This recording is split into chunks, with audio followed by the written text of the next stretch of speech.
Hello students, हम पढ़ रहे हैं professions for woman.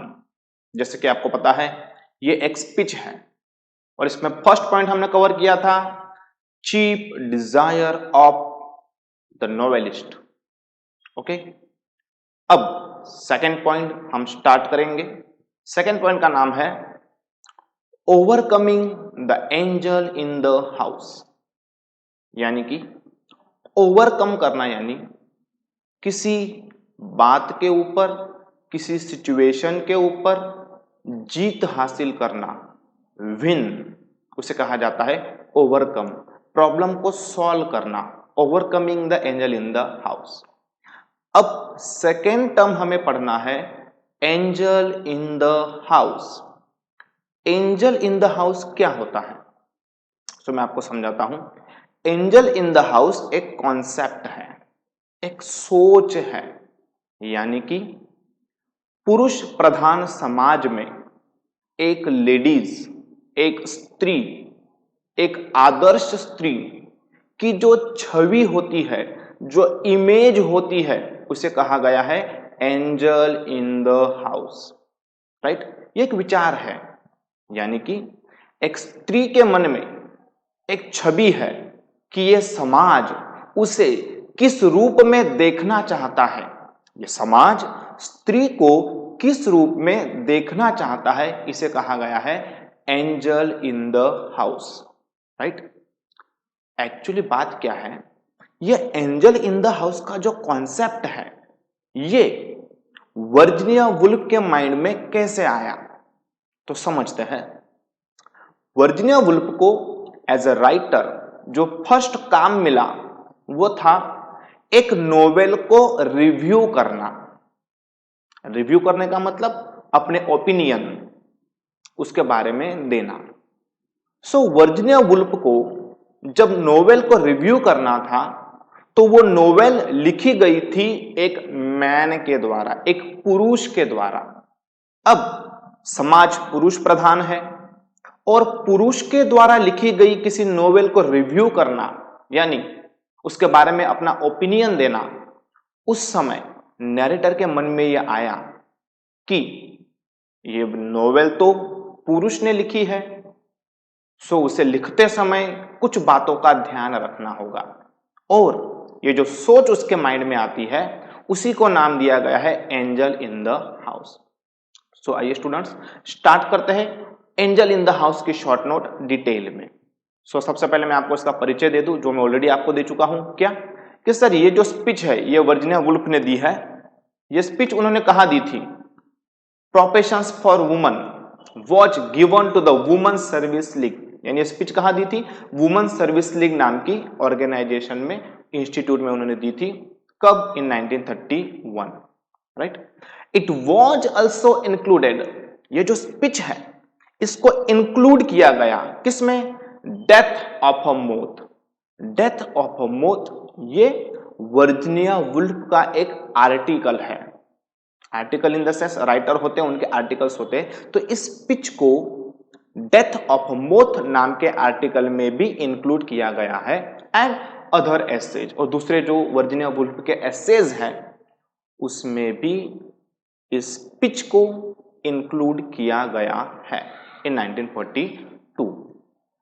So guys start करते हैं।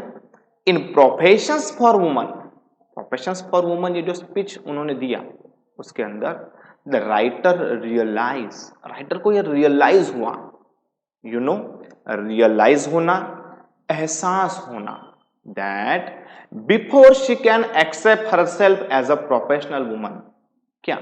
बिफोर यानी पहले, शी कैन एक्सेप्ट हरसेल्फ, वो अपने आप को एक्सेप्ट करेगी, एज अ प्रोफेशनल वुमन, वो अपने आप को एज अ प्रोफेशनल एक्सेप्ट करे उससे पहले she must first confront her demons, उसे क्या करना होगा? कन्फ्रंट करना होगा। कन्फ्रंट करने का मतलब होता है सामना करना। किसका सामना करना पड़ेगा? डेमोन्स का। डेमोन्स मतलब कौन? वो ख्याल, वो विचार जो बार बार माइंड में आते हैं और उसे याद दिलाते हैं कि ये समाज पुरुष प्रधान है, तुम लेडीज हो, तुम्हें वैसे ही बिहेव करना चाहिए जैसे समाज चाहता है। इसे हमने क्या नाम दिया? डेमोन। राइट, तो सबसे पहले मैंने आपको बताया था कि हम प्रोफेशन में क्यों जाते हैं, हमें फ्रीडम चाहिए होता है, हम फ्रीडम के लिए प्रोफेशन में जाते हैं। और वर्जीनिया वुल्फ को ये लगता है कि उसको फुल्ली ये एहसास हो कि मैं प्रोफेशनल हूं, तो सबसे पहले उसे किसके सामना करना पड़ेगा, अपने डेमोन्स का, उन ख्यालों का, उन विचारों का जो बार बार उसे बताते हैं क्या, you are a woman, you are a woman and the society is male dominant, समाज पुरुष प्रधान है, तुम स्त्री हो। इस डेमोन का उसे बार बार सामना करना पड़ेगा, राइट। अब she believes in the necessity, Virginia Woolf को लगता है, बिलीव करती है वो, नेसेसिटी, नेसेसिटी मतलब जरूरत है, ऑफ डिस्ट्रॉइंग, डिस्ट्रॉय करना यानी खत्म करना। किसको खत्म करना है, what she calls the angel in the house. ये जो सोच है जो बार बार उसको याद दिलाती है कि समाज पुरुष प्रधान है, तुम स्त्री हो, तुम्हें ऐसा ही बिहेव करना चाहिए जैसा समाज चाहता है, इस विचार को उन्होंने नाम दे दिया एंजल इन द हाउस। और ये सोच डिस्ट्रॉय करनी होगी, खत्म करनी होगी, क्योंकि अगर ये सोच डिस्ट्रॉय नहीं होगी तो वर्जीनिया वुल्फ फ्रीडम के साथ लिख नहीं पाएगी। The angel in the house is an ideal, angel in the house क्या है, एक आइडियल है। आइडियल का मतलब क्या, आदर्श, मतलब कि स्त्री एक आदर्श है, समाज ये चाहता है कि स्त्री एक आदर्श के साथ रहे। कैसा आदर्श, कि जो कभी भी उनके सामने आवाज ना उठाए, घर की सारी जिम्मेदारियां बड़ी अच्छे से वो पूरी करे। इसलिए हमने क्या कहा, एंजल इन द हाउस एक आदर्श है, मतलब एंजल इन द हाउस स्त्री का वो रूप है जो समाज, जो पुरुष देखना चाहते हैं, मतलब कि वो सिर्फ हमारी सुने, पुरुषों की सुने, उनकी सारी जिम्मेदारियां पूरी करे, यही समाज चाहता है। बट अगर आपको फ्रीडम चाहिए तो इस आदर्श को तोड़ना होगा, ऐसा वर्जीनिया वुल्फ को लगता है। अब आप कहेंगे सर ये एंजल इन द हाउस कहां से आया, तो मैं आपको समझाता हूं कि एंजल इन द हाउस का ओरिजिन कहां से है। The origin of the angel in the house came from a poem, एक पोएम लिखी गई इन 90s के शतक में, एक पोएम लिखी गई, उसमें से ये एंजल इन द हाउस का कॉन्सेप्ट आया। अब उस पोएम में वो लेडीज कैसी है, अबाउट सेल्फ सेक्रीफाइसिंग हीरोइन। देखो लेडीज कैसी है, self sacrificing, you know the meaning of sacrifice, त्याग करना, बलिदान करना, जो हर बात में त्याग करती है, बलिदान करती है। मतलब कहीं पे भी अगर कुछ छोड़ने की बात आए तो लेडीज सबसे पहले आगे आएगी, वो छोड़ देगी अपना ईगो, अपना सेल्फ रिस्पेक्ट, सब कुछ वो छोड़ती है, right, which represents the ideal Victorian woman. और वो जो वुमन है वो विक्टोरियन वुमन है, मतलब जब विक्टोरियन एरा चल रहा था, जैसे हमारे यहाँ पे अलग अलग युग होते हैं, अलग अलग राजाओं के अलग अलग युग होते हैं, वैसे जब विक्टोरियन एरा चल रहा था तो उस एरा में, उस युग में लेडीज की ये इमेज थी, कौन सी, सेल्फ सैक्रिफाइसिंग, जो फैमिली के लिए, समाज के लिए अपना सब कुछ सैक्रिफाइस करे। ये उस वुमन की बात है जिसको नैरेटर ने नाम दे दिया angel in the house, right. तो उस पोएम में क्या था, the poem describes a woman who was a sympathetic. तो विक्टोरियन एरा में लेडीज को कैसे दिखाया गया, सिंपैथेटिक, यू नो सिंपैथाइज होना, सहानुभूति दर्शाना, दूसरों के दुख में अपना दुख दर्शाना, वो होता है सिंपैथेटिक। मतलब विक्टोरियन एरा में लेडीज की इमेज कैसी है कि जो सिंपैथेटिक हो, जो सहानुभूति दर्शाए, हमारे दर्द में हमारा साथ दे, वेरी चार्मिंग। लेडीज कैसी होनी चाहिए, चार्मिंग, चार्मिंग यानी सुंदर। सो ये एक लेडीज की आदर्श छवि है और इस आदर्श छवि को हटाना पड़ेगा, राइट। एंड अनसेल्फिश, और वो अनसेल्फिश होनी चाहिए, मतलब उसमें कोई भी स्वार्थ नहीं होना चाहिए। Okay, this woman is the creation of man. इस सेंटेंस के ऊपर कॉन्सेंट्रेट करो, फोकस करो। ये जो वुमन है ये मैन का क्रिएशन है। मैन का क्रिएशन मतलब यही वो स्त्री की छवि है जो पुरुष देखना चाहता है। मतलब क्या?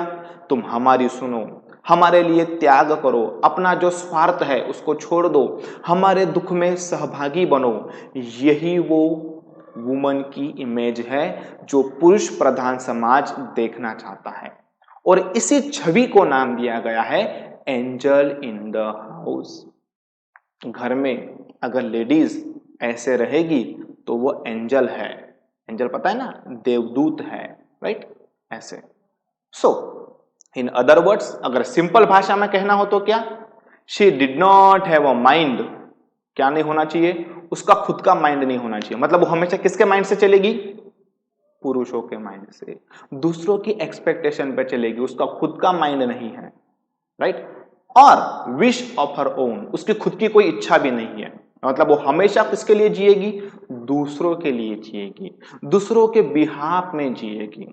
मच लेस, और ज्यादा से ज्यादा उसके पास क्या होगा? अ रूम ऑफ हर ओन। मतलब क्या? एक रूम, एक घर, उससे ज्यादा उसका कुछ भी नहीं है। वो फ्रीली सामने नहीं आ सकती, पुरुषों का विरोध नहीं कर सकती, अपने माइंड में जो है वो बोल नहीं सकती। ये वो इमेज है जो समाज देखना पसंद करता है, राइट? मतलब अपने मन से कुछ ना करो, राइट? अब बात क्या होगी? सर, अगर नैरेटर को यानी राइटर को एक सचमुच प्रोफेशनल राइटर बनना है तो क्या करना पड़ेगा? आप आंसर दो।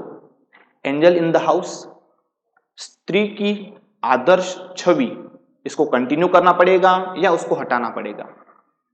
Give me the answer. Answer क्या होगा?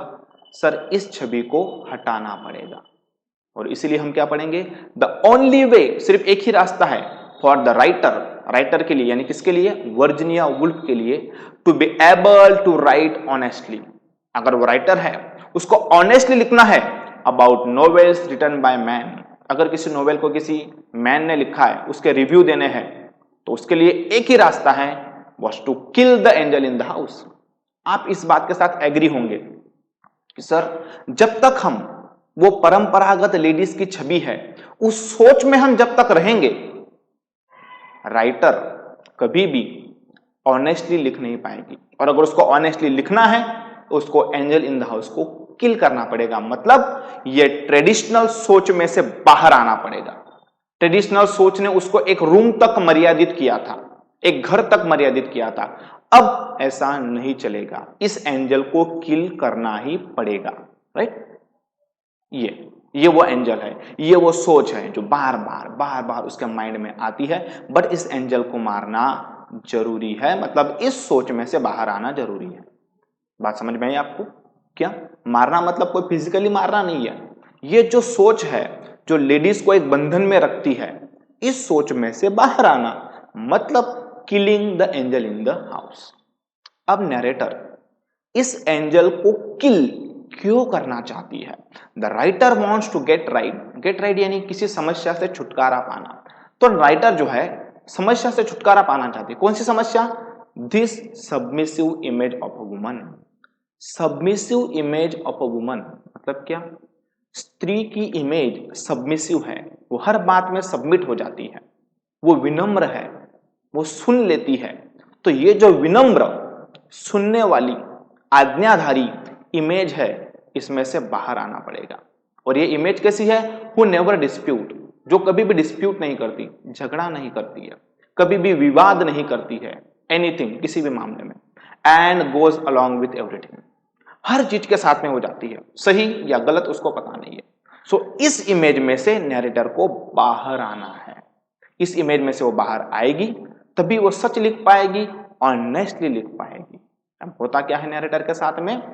As soon as the writer took pen in her hand, जैसे उसने अपने हाथों में पेन लिया, किस चीज के लिए लिया? To review that novel by a famous man. एक नोवेल लिखी गई है मैन के द्वारा, और जैसे ही इन्होंने अपने हाथों में पेन उठाया, क्या होगा पता है आपको? एंजल इन द हाउस आ जाएगा। अब एंजल इन द हाउस आने का मतलब क्या, वो ट्रेडिशनल सोच आएगी जो उनको याद दिलाएगी कि तुम क्या हो। The angel in the house slip behind me, slip behind me मेरे पीछे आ गया, मेरे कानों में आ गया, एंड वाइस्पर्ड, और वो उसने मेरे कानों में कहा। आप कहेंगे sir angel in the house Virginia Woolf के कानों में कुछ कह रहा है, इसका मतलब क्या हुआ, वर्जिनिया वुल्फ को रियलाइज हो रहा है कि वो स्त्री है। मतलब एंजल इन द हाउस का आना यानी उस ट्रेडिशनल सोच का माइंड में आना। अब देखिए एंजल इन द हाउस आके हमारी नरेटर को, हमारी राइटर को क्या कहता है, देखो वो ये कहता है my dear you are a young woman, तुम कौन हो, यंग हो। मतलब क्या, जब भी उसने लिखना चाहा वो ट्रेडिशनल सोच आ गई उसको याद दिलाने। इस मेरे वीडियो को देखने वाली बहुत सी गर्ल्स हैं, आपको भी पता है, जब आप अपने मन से कुछ करना चाहते हो तुरंत माइंड में एक आइडिया आता है, क्या, भूलो मत कि तुम लेडीज हो। बस यही बात यहां पे लिखी है। जैसे ही नैरेटर ने, जैसे ही वर्जिनिया वुल्फ ने उस नोवेल को रिव्यू करना चाहा, वो एंजल आ गया, वो सोच आ गई उसको याद दिलाने, तुम एक यंग वुमन हो, you are writing about a book, तुम ऐसी बुक के बारे में लिखने वाले हो that has been written by a man. देखो उसको याद दिलाने के लिए वो एंजल क्या कहता है, तुम ऐसी बुक का रिव्यू करने वाली हो जिस बुक को किसी मैन ने लिखा है, तो कुछ सावधानियां रखनी पड़ेगी। क्या सावधानियां, बी सिंपैथेटिक, सिंपैथेटिक होने का मतलब सहानुभूति, सच मत लिखना, सहानुभूति बताना कि हाँ हम तुम्हारे साथ हैं, अच्छा लिखो गलत लिखो हम तुम्हारे साथ हैं, सहानुभूति दिखाओ। बी टेंडर, टेंडर होने का मतलब होता है कोमल, नाजुक। अब इसका मतलब ये हुआ लिखते समय अपनी भाषा जो है वो बड़ी रूड मत लिखना, कठोरता से मत लिखना, क्रिटिसाइज मत करना, टेंडर लैंग्वेज यूज करना। टेंडर लैंग्वेज यूज करने का मतलब हल्के हल्के शब्दों में तारीफ करना। Flatter, you know the meaning of flatter, flatter का मीनिंग सबको पता है। फ्लैटर करना यानी किसी बात को बढ़ा चढ़ा के बोलना, खुशामदी करना, किसी को खुश करना। तो देखो एंजल इन द हाउस क्या बता रहा है, भूलना मत कि तुम स्त्री हो, लिखते समय ये याद रखना, be sympathetic, be tender, flatter and deceive. You know deceive, deceive करना यानी चीट करना। इसका मतलब क्या हुआ, चाहे तो तुम झूठ बोलो बट सच बोल के पुरुष प्रधान समाज को नाराज मत करो। ये वो एंजल इन द हाउस है जो नरेटर को बता रहा है, क्या, कि तुम चाहे तो सच बोलो, सच मत बोलो, झूठ बोलो, डिसीव करो, लाई, लेकिन पुरुष प्रधान समाज को नाराज मत करो, क्योंकि ये पुरुष प्रधान समाज तुम्हें एंजल इन द हाउस वाली छवि में देखना पसंद करता है। राइट,